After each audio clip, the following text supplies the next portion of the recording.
Sim racing has a habit of turning a simple question into an engineering lecture. You ask what setup you should use, and suddenly someone's explaining damper histograms, tire carcass temperatures, and suspension geometry like you're preparing to work for BMW Motorsport. But you're not. You're playing a video game. That doesn't mean that the setup doesn't matter. It means it shouldn't be harder than it needs to be. For me, in RENNSPORT, you do not need a completely different setup for every circuit. You just need three: a balanced baseline for most tracks, a street setup for bumps, curbs, and slow exits, and a low drag setup for circuits with long straights. And that covers most of what you're going to encounter without turning your evening into an unpaid engineering internship.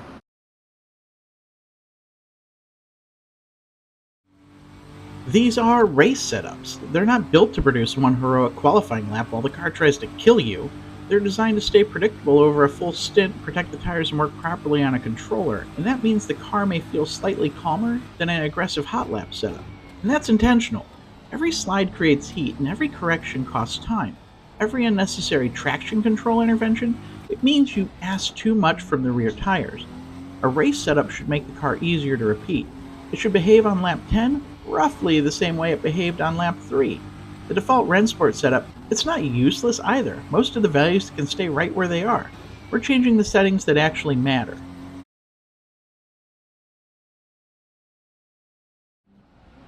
The balanced setup is our starting point. Use this at normal Grand Prix circuits where you need a mixture of braking stability, cornering grip, traction, and straight line speed. Spa, Fuji, Nürburgring, and Road America are good examples. When you're not sure which setup to choose, use this one. Start all four cold tire pressures at 26.1 psi. That's just a starting value, it's not a sacred number. Track temperature, race length, and driving style will affect the final pressure. You want to run several laps before changing it.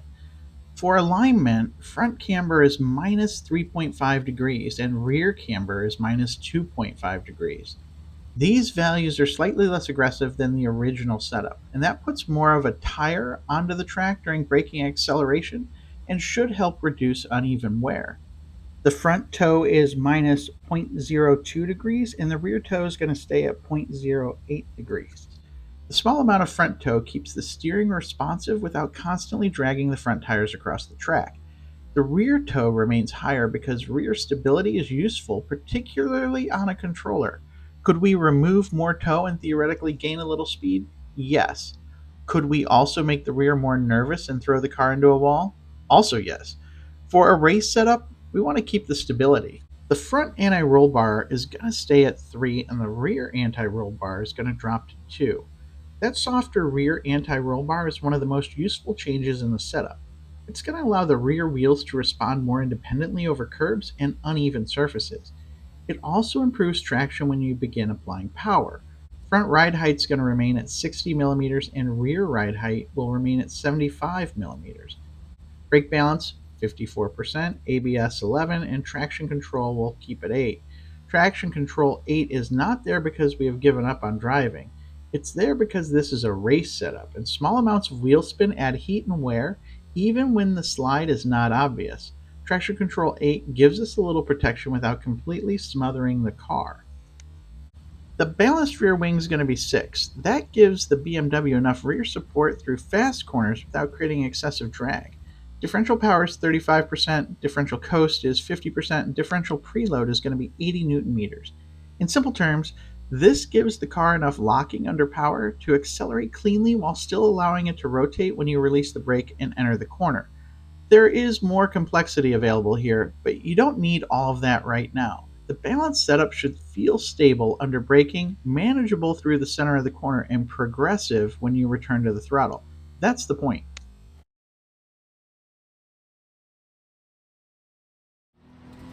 A street circuit asks for something different. Track is usually bumpier, the curbs are more aggressive, and the corners are slower. The wall is always waiting to punish your confidence, and the solution is not complicated. Raise the car, soften the chassis, add rear wing, and give the traction control a little more authority. That's most of a street setup. We'll keep the tire pressure at 26.1 psi as our starting point. Front and rear camber remains at minus 3.5 degrees on the front, minus 2.5 degrees on the rear.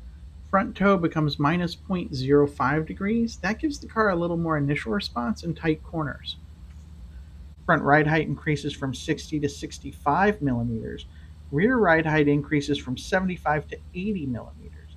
The extra ride height gives the suspension more room to deal with curbs, bumps, and compression zones. The front anti-roll bar drops to 2 and the rear anti-roll bar drops to 1. Rear packers drop to 0 millimeters. Where available, the rear spring should be reduced to 140 newtons per millimeter, but I believe on the PS5 it only goes down to 150, so keep it there. We're going to increase traction control to 9. Again, this is not about making the game drive the car for us. Street tracks often have slow exits, bumps, painted lines, and curbs exactly where you want to apply power. Traction Control 9 helps keep those small traction losses from turning into overheated rear tires or damaged barriers. The rear wing increases to 7, and differential power is going to stay at 35%, while differential coast increases to 55%. Preload is going to increase to 100 newton meters. The higher preload makes the transition between coasting and applying power smoother. That's useful on a controller because a small trigger movement can still represent a meaningful throttle change. This setup will feel softer than the baseline. It may not change direction as quickly. That's not a flaw. The goal is to let you attack curbs and apply power without constantly overcorrecting the car. At a street track, confidence and consistency are usually worth more than the sharp turn in.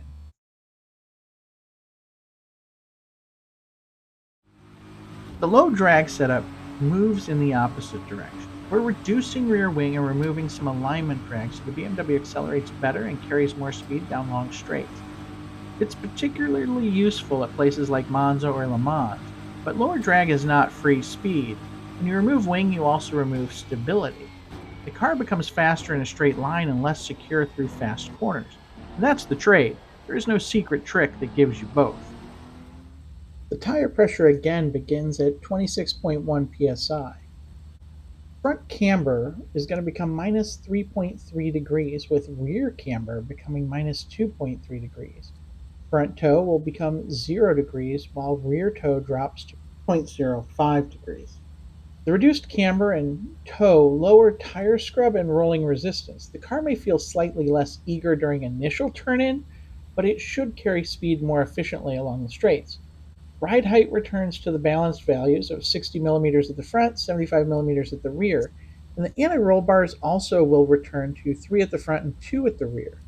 The major change is the rear wing. It's going to drop from 6 to 4. Wing 4 gives us a noticeable reduction in drag while still leaving the car usable in a race. You can go more extreme, but eventually you're not building a race setup anymore. You're building something that looks fast on the timing screen until you reach a fast corner. Traction control is going to drop to 7, and for a longer race or when the rear tires begin wearing, move it back to 8. The differential remains 35% power, 50% coast, 80 newton meters preload. A low drag car requires smoother steering. You cannot throw the controller stick into a fast corner and expect the rear wing to just fix it. Turn the car progressively, avoid unnecessary corrections, and be patient when the rear tires are loaded. The advantage appears farther down the straight. The car is going to continue accelerating where the higher wing setups begin losing momentum. That is where this setup earns its time. The decision is pretty straightforward. Use the balanced setup at most normal circuits. Use the street setup when the track is tight, bumpy, and traction limited. Use the low drag setup when long straights dominate the lap. And when you're unsure, use the balanced setup. Do not rebuild the car after one bad corner. Do not change 5 settings because one lap felt slow. Run at least 5 consecutive laps and then change one thing. When the rear spins on exit, raise traction control one step or soften the rear. When the low drag setup feels nervous, increase the wing from 4 to 5. And when the street setup feels too slow to respond, turn the front anti-roll bar from 2 to 3. Small changes, clear reasons, no engineering degree required. Sim racing can be technical. That does not mean it needs to be inaccessible. You do not need 40 setup files. You do not need expensive telemetry software. You do not need a full racing rig to understand what the car is actually doing. You need a stable starting point, a few sensible changes, and enough practice to recognize what the car is actually telling you. At the end of the day, it's a video game. Set up the car, pick up the controller, and go race.